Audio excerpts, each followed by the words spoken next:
the fourth episode of the Childfree Goddess Podcast, a podcast made for and by a child-free woman to empower you in your child-free choice wherever you are in your journey.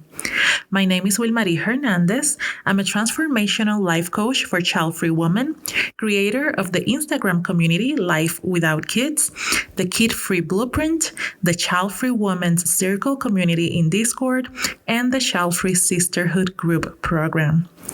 Before we start, I would like to invite you to take a couple of deep breaths, relax, maybe grab your favorite drink, and chill with me. I want this time we spend together to add good energy to your day. So last weekend, many people celebrated Valentine's Day.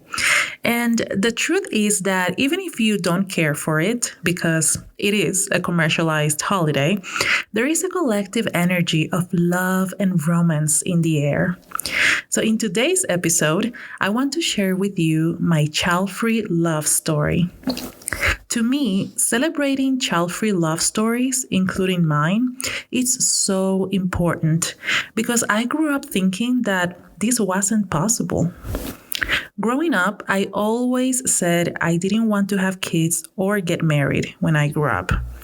Now, don't get me wrong, like many of you, I grew up watching Disney movies and romantic movies. Deep down, I wanted love. I was and still am a romantic soul. I've been writing poetry since I can remember, and I grew up with a very romantic dad who would dedicate poems to my mom and his daughters. So I definitely dreamed of finding my soulmate. But I was aware of what that meant in real life. I grew up seeing women disappear into marriage, being cheated on, abused, undervalued. And most importantly, I thought marriage had to equal having children. After all, that was the point of marriage. And I wasn't willing to do that. So I would say that I wouldn't never get married or have kids. But as I grew up and dove deeper into self-healing and self-awareness, I understood that I could manifest whatever relationship I wanted, that I can make my own rules, and I could break the generational patterns I didn't want to repeat. Now, being raised by a romantic, feminist, and emotionally connected father made it even harder for me because my standards were so high. I remember my family always making comments about how quick I was to dismiss guys or how hard it would be for me to find a guy because my list of requirements was too long. I didn't care. I wasn't willing to settle for anything less. I remember when I was a teenager making a list of the characteristics and qualities I wanted in a soulmate. I was very specific and intentional about it. My dating history actually started at 13. I always dated someone, and through those experiences, I learned so much about myself and about men. I learned how my idea of what was attractive in a man was initially shaped by society standards and not by what I truly cared about. For example, fast forward to my early 20s while I was living in Washington, D.C. as a young professional, I thought I wanted a man who was very masculine. And to me, part of what that meant was for him to be into sports. That was until I dated this guy who was very clear about how Sundays were strictly reserved for watching sports. I realized that actually wasn't that attractive to me, and also that I didn't care about sports that much. So all of these dating experiences helped me to truly understand what I valued in a partner. Now, being a confident, child-free woman was also a challenge while dating in my 20s. I truly thought that my child-free choice would give me an advantage because I thought men didn't really want to have kids.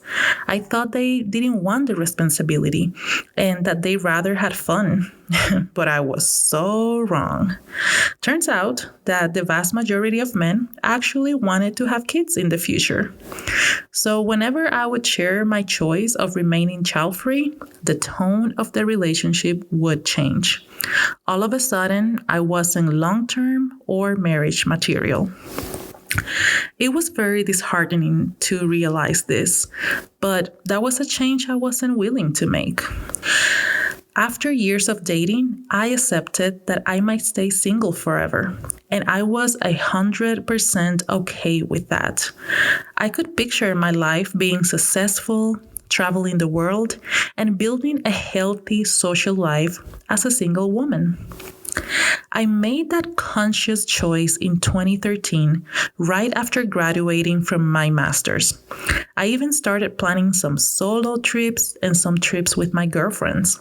I was so excited about putting the idea of a long-term romantic relationship on the back burner and hitting pause on dating new people.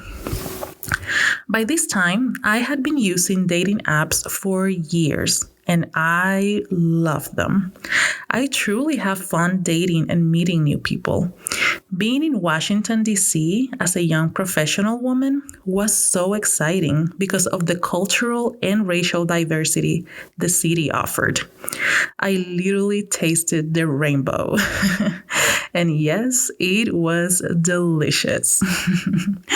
But in 2013, after graduating, I decided to, for the first time, delete the dating apps and take a year to focus on myself, traveling, and deepening my relationships with my girlfriends.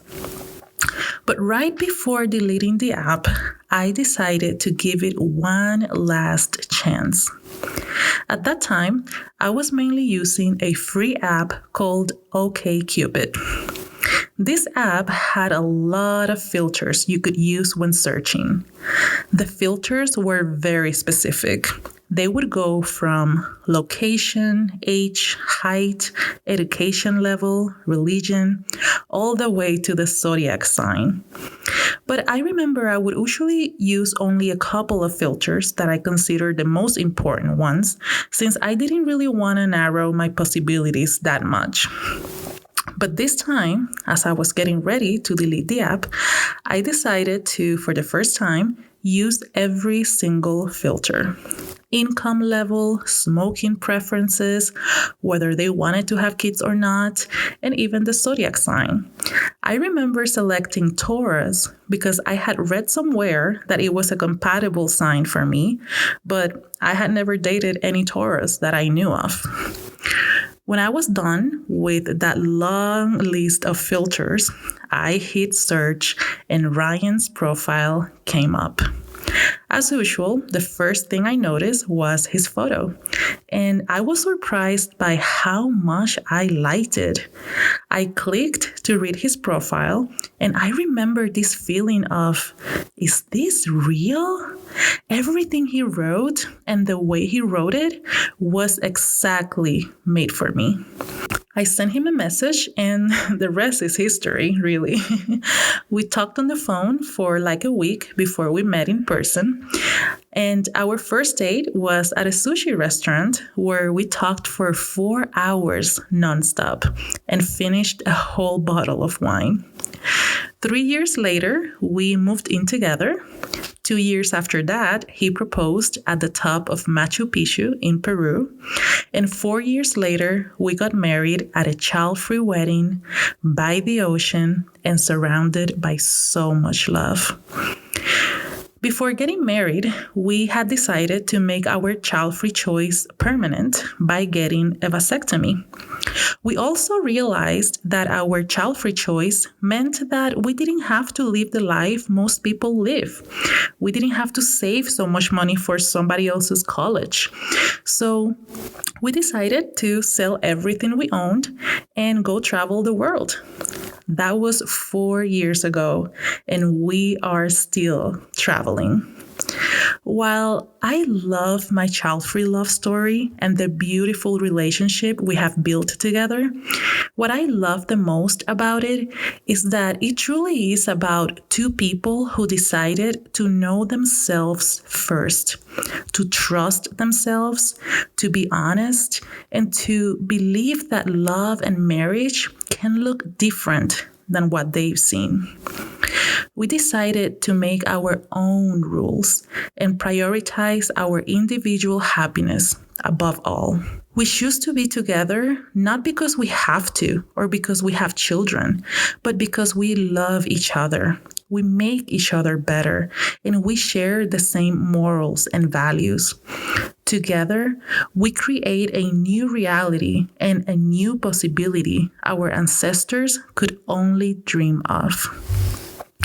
Most importantly, we know that if we ever decide to take different paths, we will be fine. We'll still love and respect each other, and we will be happy because our individual happiness is not dependent on each other. Happiness is something we cultivate individually and cherish together. This is the love that I dreamed of, a love that is real, mature, honest, and also so magical and romantic. A love that feels like home and still tastes like adventure. A love that is free from obligations and societal expectations. A child-free love. Sometimes I wonder how many women in my lineage dreamed of this but didn't get it. After all the women in my maternal lineage, as far back as I know, were divorced. So I'll celebrate this love every chance I get. For them, for myself, and for all the women who, like my younger self, still wonder if it is possible. As always, it has been a pleasure spending this time with you today and sharing my story. Remember to sign up for the free virtual Child-Free Woman Circle in Discord, and to learn more about my offerings, visit www.childfreegoddess.com.